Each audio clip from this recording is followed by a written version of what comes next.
Hi everyone, welcome back to another video. Today we are going to be doing a film study on Charlie and the Chocolate Factory.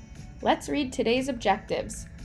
1. I can examine Charlie and the Chocolate Factory in a critical and historical way.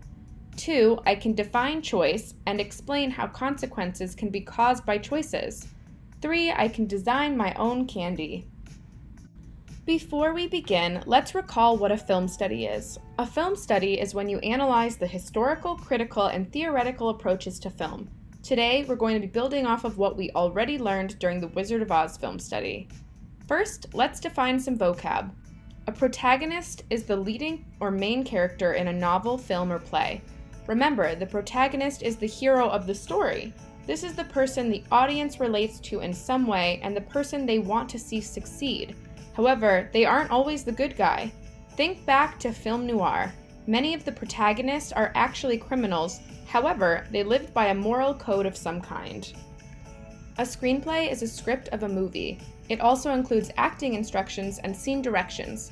Mr. Roald Dahl, the author of Charlie and the Chocolate Factory, adapted his own story into the screenplay for the first feature-length film. We'll discuss this a bit more later. If he wrote the novel and the screenplay, how are they different? When a novel is turned into a film, the writers of the screenplay often reference the book. Ultimately, a screenplay is more like a blueprint of a house. The manuscript or lines the actors say is the foundation of that house, but there is room for creative liberties. The novel is the completed project, the finished house.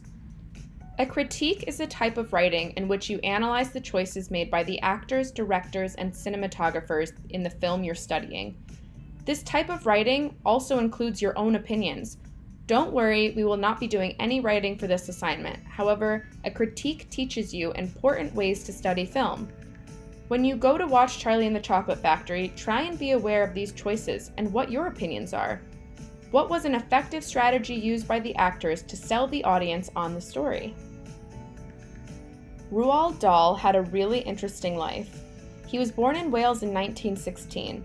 As a young boy, he and his friends were recruited as candy taste testers. Yes, that was a real job. This is what inspired him to write Charlie and the Chocolate Factory years later. After graduating high school, Mr. Dahl wanted to travel, so he started work for an oil company that sent him to Canada and then to East Africa, right up until World War II. Mr. Dahl enlisted in the Royal Air Force and became a pilot. In 1940, his plane crashed in the Western Desert. Later in his war career, Mr. Dahl was an intelligence operator, aka a spy, and reported to M16, which is also known as Secret Intelligence Services for Foreign Affairs. In 1953, Mr. Dahl married Patricia Neal. Patricia is an Oscar and Tony Award winner and famous for her role in The Day the Earth Stood Still, among many more roles.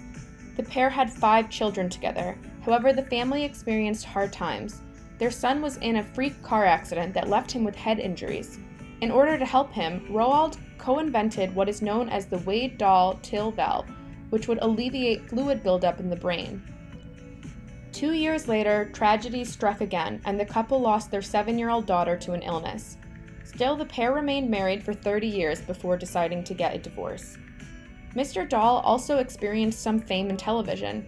He wrote a series called Way Out, and the 14 episodes appeared on CBS. Quickly after that, Mr. Dahl began writing some of the most famous children's stories we have today. His first big success was James and the Giant Peach, but he also wrote Matilda, The BFG, and Fantastic Mr. Fox. In 1971, the first feature-length film of Charlie and the Chocolate Factory was released, although it was titled Willy Wonka and the Chocolate Factory. Mr. Dahl wrote the screenplay for the movie and for several other films. One of them includes The Night Digger, which featured his wife Patricia Neal. Mr. Dahl passed away in 1990, having lived a very full and exciting life. Many of his novels have become cult classics. Alright guys, if you would like to learn even more about this man or check out some of his stories, there is a website you can go to. It is roalddahl.com. There's a lot of really fun activities. There are famous actors reading some of his stories. There are games you can play. So I'm going to take you guys through a quick tutorial of the website, and I highly encourage you guys to go check it out for yourself. Okay, so once you're at the things to do inside tab, scroll down, you'll see a lot of different things you can do.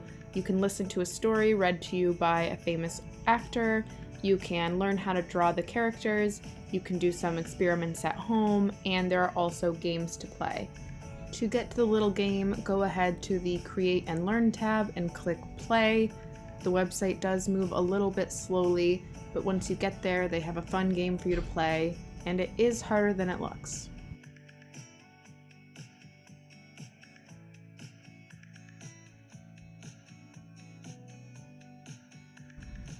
Alright everyone, let's get back into the film study.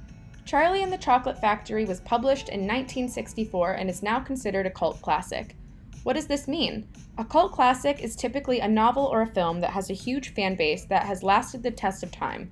This book has sold over 20 million copies, been turned into 2 feature-length films, and been adapted again for Broadway. Additionally, Nestle has purchased the Willy Wonka brand and is now a branch of their company, producing favorites such as Nerds, Nerds Rope, Laffy Taffy, and Gobstoppers.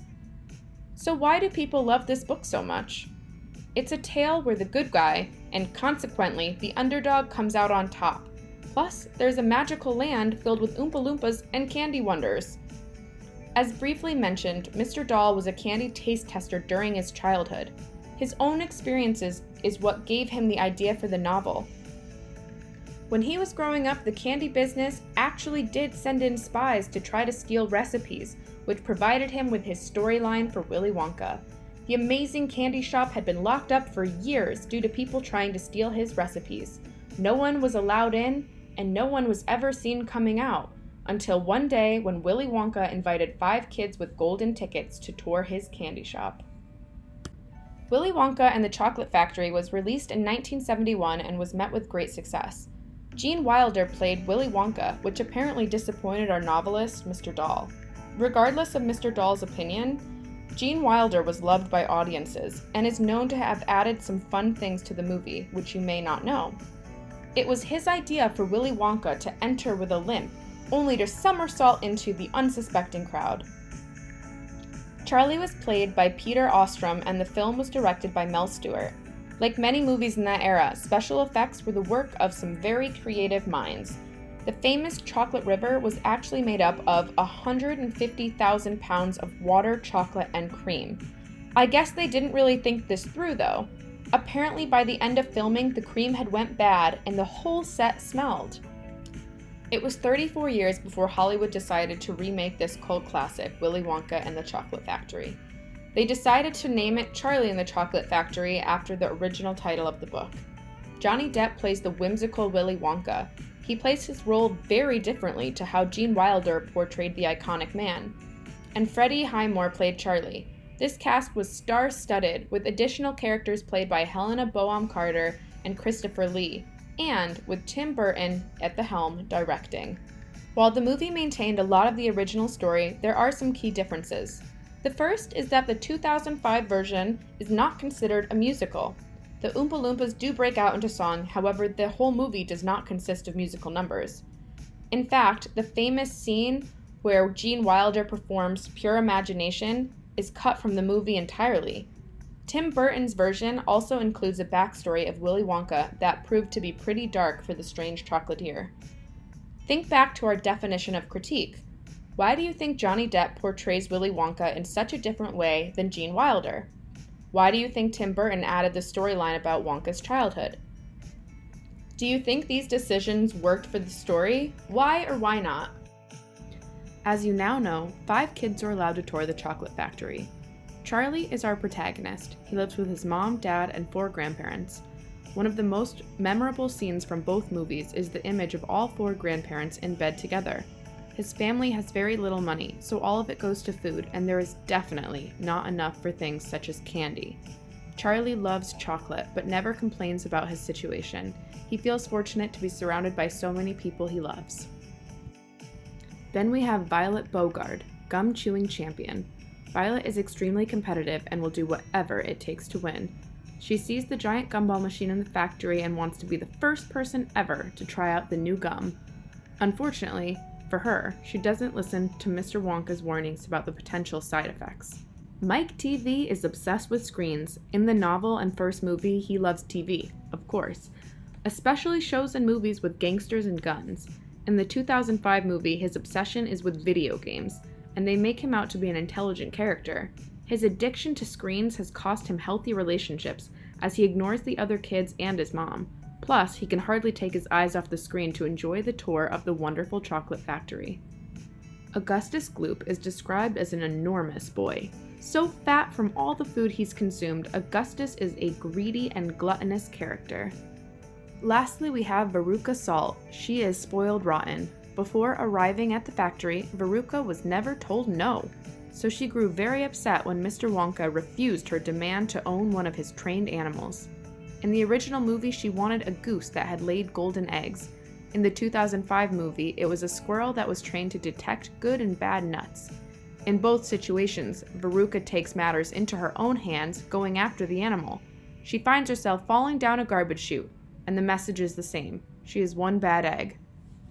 For each of these characters, except for Charlie, of course, their true nature was their downfall. It was the choices that they made that revealed their best and worst intentions to Mr. Wonka. What is choice? Choice is making a decision when faced with two or more possibilities. Your choices can be small, like deciding what outfit to wear, or large, like deciding what career you want to have. You can make good choices and bad choices. A good choice, for example, is helping a friend in need.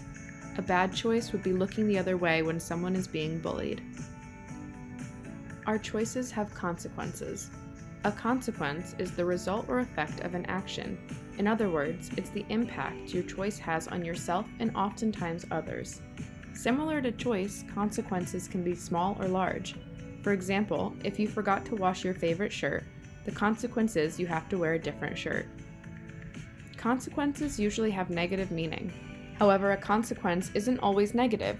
Maybe your choice affects you in a positive way. For example, you choose to study more for an upcoming test. The result is that you do better on your test. Here are two examples of choices. Let's read the first example. Henry hasn't studied enough for the English test. During the test, he notices he can see Ruby's answers. Ruby is the smartest girl in class. His choices are to A. Copy off her, or B. Try his best to work out the answers based on what he does know. When Henry weighs the consequences of each action, he realizes there is less risk by making the right choice. Sometimes consequences may overlap. For example, either way, he will potentially get a good grade or a bad grade on the test. However, if he cheats and is caught, he will get in trouble and fail the test. Example 2 is very similar. Haley has a project due in 2 weeks and the project is part of her final grade, so she wants to do well. She can either A. chip away at it little by little, or B. wait until the last minute and do it all the night before.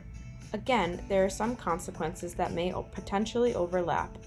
Haley may pull it off either way and finish with a good grade. Once again, the negative choice has more consequences. Let's take this one step further.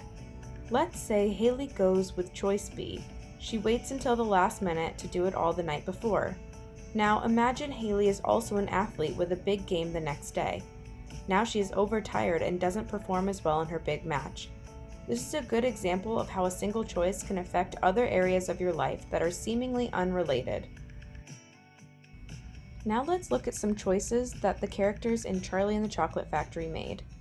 The first one is Veronica Salt taking matters into her own hands and going after the trained animal even though she was told not to. Do you think this is a good choice or a bad choice? 2. Charlie found money on the street and bought a third candy bar instead of bringing the money back home for his family for food. Do you think this was a good choice or a bad choice? This is a trick question. Charlie took a big risk by buying another candy bar. Although it worked out okay, this probably wasn't the best choice for his family. Willy Wonka asked Charlie to take over his chocolate factory. After seeing all the bad behavior from the 4 other children, I think Willy Wonka made the right choice when he asked Charlie to take over his chocolate factory. 4. Violet disregarded warnings about the new gum and tried it anyway. What do you think about this decision? Ask yourself this: Would you like to turn into a giant blueberry? Lastly, we have number 5. Charlie chose to take Grandpa Joe with him to Willy Wonka's chocolate factory. This is a choice that is neither right nor wrong.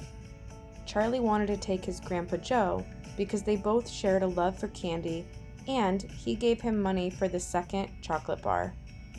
A good general rule is, if it doesn't feel good, then it probably isn't good. Now it's time to design our own candy. Pretend you are the CEO of a candy company, and you need to come up with a brand new candy to sell. It has to be fun, creative, and completely new. You get to make all the choices. What color it will be, what flavor, the name, and if it produces any kind of effect. You may draw, paint, or collage your candy. If you guys choose to do this project, go ahead and take a picture of it and post it to the H.W. Smith Facebook page. I really would love to see what you guys come up with. This is the candy I created. I called it Courage Crunch because with every bite you get a boost of courage. It is a rainbow chocolate bar with colorful crunchy bits in every single bite. Now it is time to grab your family and a bucket of popcorn and watch either movie. Both versions of Charlie and the Chocolate Factory are available on Netflix. If your family does not have access to Netflix, the movies can be rented on YouTube or Amazon, but please ask your parents if that is okay first. Bye everyone, thanks for watching.